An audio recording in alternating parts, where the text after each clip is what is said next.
Welcome to Pursue Wellness. This show is by chiropractors and for chiropractors, helping you with practical science for better patient results, physiology and labs, rehab and exercise, supplements and nutrition, unfounded trends, no opinions, just science. Let's get started.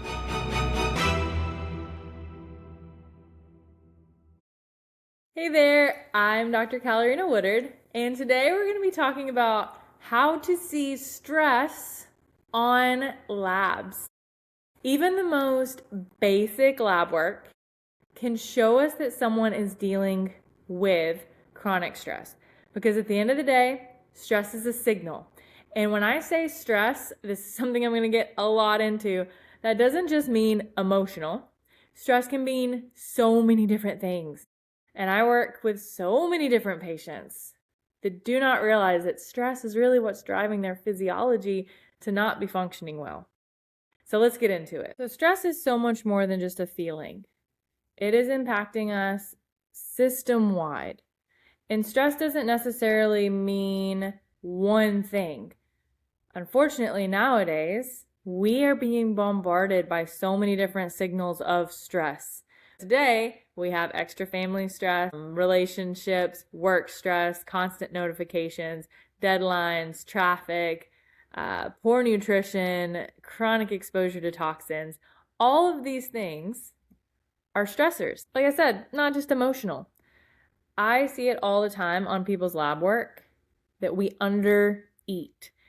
Or we overeat the processed bad things and undereat nutrients. This is going to impact our physiology. Overtraining. I see a lot of athletes. I am an athlete myself. Poor recovery is a form of stress, and it's going to impact your physiology constantly if you do not take your foot off of the gas. Also, poor sleep, pregnancy, chronic inflammation or injuries or pain.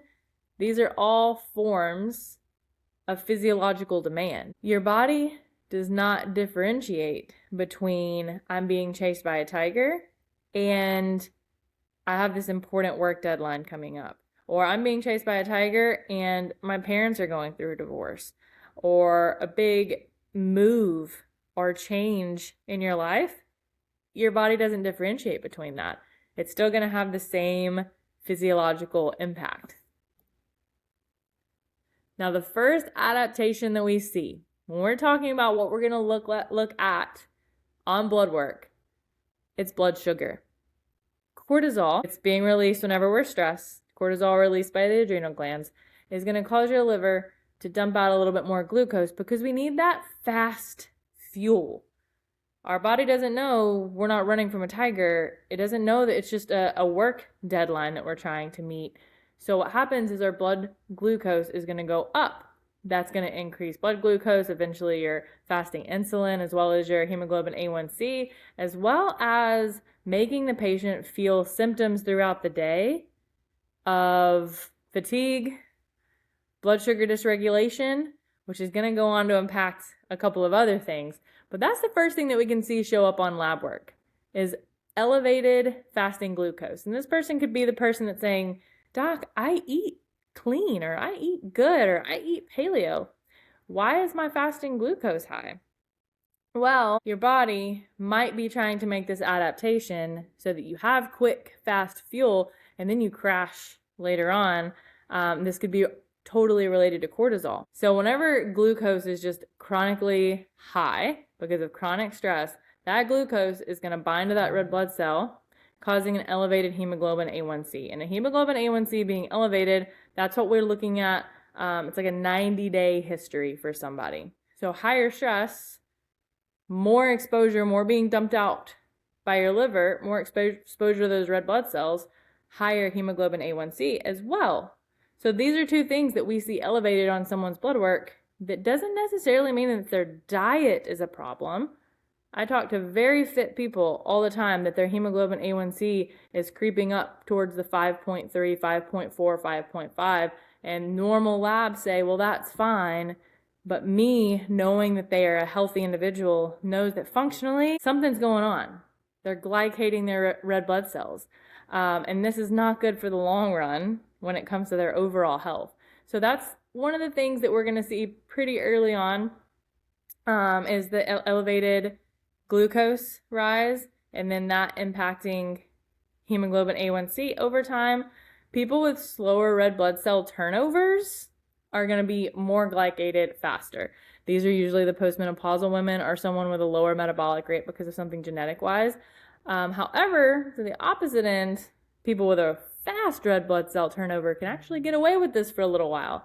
That's going to be your pregnant people until that placenta starts coming into its own in the third trimester, and that's where chronic stress really begins to show up in pregnancy. So other people with faster red blood cell turnover, athletes, people like that are able to have overall healthy function, can get away with stress for a little while before it catches up with them.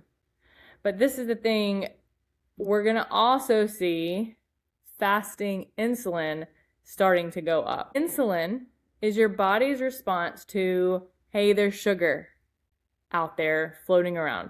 Insulin's going to come out of the cells, grab that sugar, and give it its job.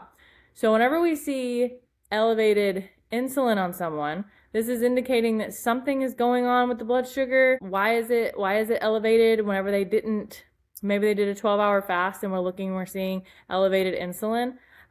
This can mean that something is going on with their body in regards to cortisol and stress.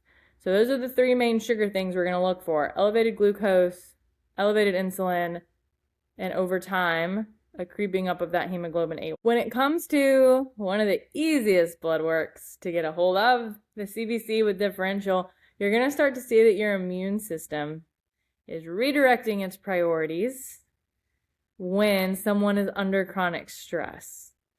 The first thing you may see is an increase in neutrophils and a decrease in lymphocytes. And that's because a large percentage of neutrophils normally sit along the blood vessel walls, and then cortisol, whenever it's introduced in the equation, starts to mobilize that into circulation. So prolonged exposure to cortisol is going to prolong the lifespan of neutrophils. They can kind of hang around longer in circulation before your body kicks them out. They're kind of like, hey, be here on reserve. So when cortisol has been elevated for a while, neutrophils are going to go up, and then lymphocytes actually get moved from inside the blood into other tissues. So we're going to see those go down. Another really basic way to look at this is if you're looking at someone's overall white blood cells, if they are very low, out of range, low, that's not like, oh, look at you, your immune system's not fighting anything. That's more of a sign of autoimmunity. And so whenever we see that chronically low, a white blood cell count, we start to think, wow, your body's been compensating for a long time. Because with acute stress, you just ran a marathon. That's acute stress. We're going to get an inflammatory response. So immune system's going to perk up and do its job. That's very common with marathon runners or someone who just went through an extremely intense competition or relationship issue.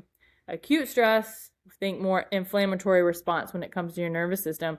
But chronic stress, this is chronic deadlines, years of underfueling, undereating, overtraining, not sleeping well. That's where we start to see the immune system and the white blood cells suppressed. Symptoms outside of blood work that this can show up as, and of course, blood work, like I mentioned, that's a pretty easy blood work to get a hold of, to be like, this is a cue that something's going on with this person stress-wise. But we can also see symptoms like more chronic inflammation, poor recovery or ability to just adapt to training, fatigue, as well as poor healing from injuries, poor healing from pain. If you have someone coming in chronically with low back pain, we need to take a look at how their immune system is working towards healing that. And if it's not working towards healing that, what is actually going on?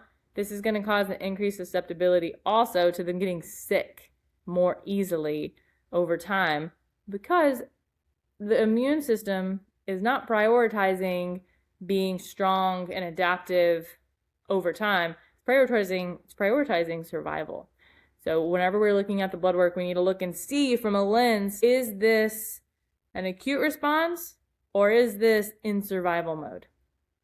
Sugar has to do with that, and the immune system has to do with that, and the thyroid has to do with that. Now, the thyroid and the adrenal glands, they're a team. Cortisol is being released by the adrenal glands, and that sends a signal to your thyroid. The thyroid, which is helpful for temperature regulation, so many hormones, as well as your energy and your metabolism. We're going to start to see it downregulate with chronic stress. So that might show up as normal thyroid stimulating hormone. I would say the most commonly ran thyroid panel is just thyroid stimulating hormone. But thyroid stimulating hormone is not at all the full picture, because thyroid stimulating hormone tells your thyroid to convert that T4 into T3 to use as energy. However, when there's chronic stress, the T4 gets converted into reverse T3. It's more of like the brakes of the system. More, we'll say less energy, because your thyroid is trying to downregulate to prioritize conservation. So when it comes to the overall thyroid panel, I know that these are the main things you want to check. On top of antibodies, if someone's been dealing with stress for a really long time, especially if they're dealing with some other symptoms that you need to take a deeper look at, the thyroid can really give us an idea of how the body is trying to conserve energy.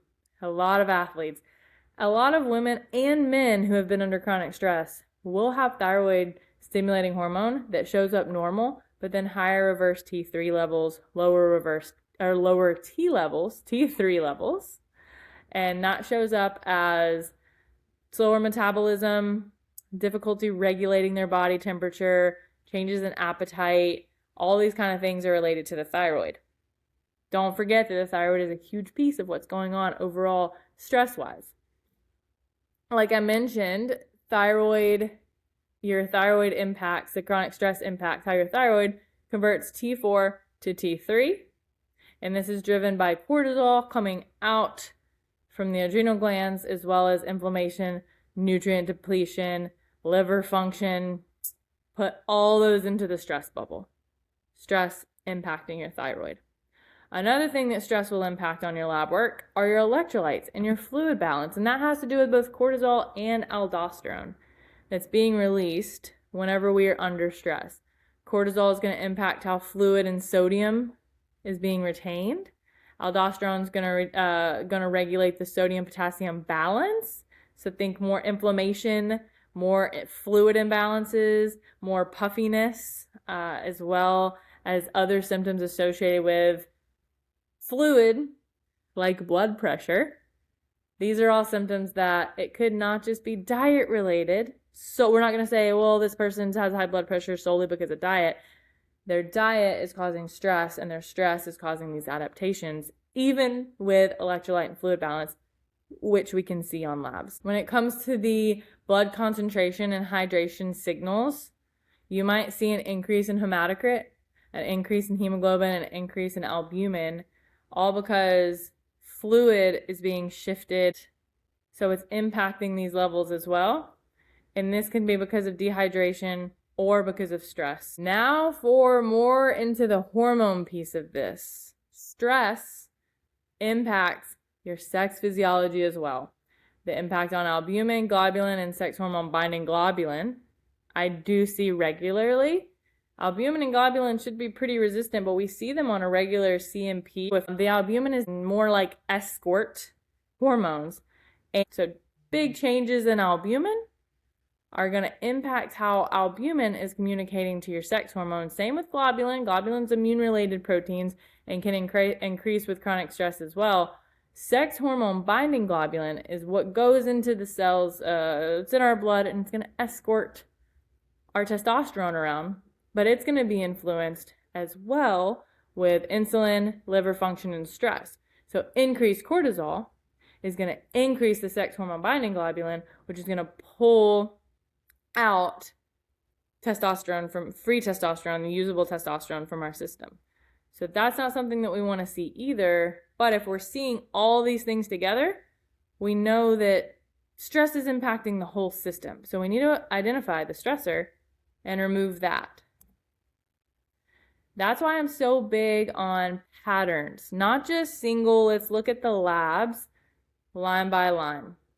No single marker is going to tell us definitively something is wrong. It's more of, do I have enough evidence stacking up showing me that stress physiology is the main driver here? Is there enough going on with the blood sugar, the white blood cells, the thyroid hormone is reverse T3 high, when it comes to their fluids, their sex hormone binding globulin, and even going on to see other hormones, is all of that lining up to tell me that stress is what's driving the system? At the end of the day, this all is going to tell us a story. And the reason it matters is because all these patterns can show up symptom-wise as most of the patients that are going to walk into our office. They're going to be fatigued, they could have anxiety, poor recovery, hormonal issues, metabolism issues, pain, inflammation, all the things that I mentioned, chronically high blood sugar, immune system shifts, fluid change, and sex hormone issues are also going to cause the physical symptoms of pain, irritation, poor sleep, just overall poor health. And if we can show that to someone on labs, a lot of times patients need to see that. They need to see on lab work, look, your physiology is telling us that your body is not managing stress well, because stress is impacting 1, 2, 3, 4, 5, 6, 7, all these things. And with all these things they're out of range, it's telling us a story of how we need to address your body. So what do you do about it? Specifically, from what I love, our PRSU framework. Simplicity, intentionality, effort, consistency, and resiliency is what we are all about. Keep diet simple. You can get really detailed and complicated with a diet. Really, our patients need to start prioritizing whole foods. If you can't do that, then you're not going to be able to do a more complex diet. So when it comes to just getting someone started, handling their stress to get them on the path of health, prioritize whole foods. Start there. Prioritize meals. Get rid of the ultra-processed stuff. It's that simple. Drink enough water. Stick to the simple things first. And then be intentional when it comes to your training or your goals or what you're doing throughout the day. Intentionality is huge because it gives us direction. It gives us a purpose. So give that patient clear, intentional, if they're an athlete, training guidelines or goals. If they're not exercising at all, give them a clear, basic, easy, intentional thing to do to get their body moving in the right way. Next would be effort. Put effort into protecting your sleep and your nervous system. To heal requires effort. So when we see all these patterns showing up on someone's lab work and we give our patients the evidence and say, here is your story through your lab work. So we know that you need to prioritize protecting your nervous system.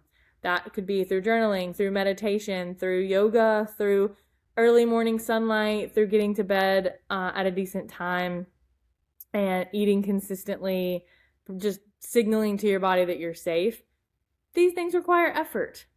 That's something that's going to be required to heal, is effort, as well as consistency, the daily habits of those things, not just occasional, I'm going to, for a week, do a juice cleanse and then my body will have enough nutrients. No, it's daily habits of eating nutrient-rich foods constantly. This will build resiliency and capacity over time, which is the ultimate goal, to be as resilient as possible. You're not constantly just depleting your system. You're building a stronger body long term. Because our patients' labs are not just numbers equaling, well, this is good and this is bad. There's something that's telling us how your body is reacting to a stimulus. And that stimulus is stress. Stress, at the end of the day, is just a signal telling your body what to do and how to respond. I hope this helps when it comes to ways to kind of tell your patient a story. This is something I could get really, really deep into and talk about in a lot of detail. But at the end of the day, we want to make sure our blood sugar is stable. We want to make sure our thyroid hormone and our immune system's functioning and not just adapting to a stressor. And we want to make sure that our hormones are doing their job so that we can heal and repair. Thank you. Have a good day.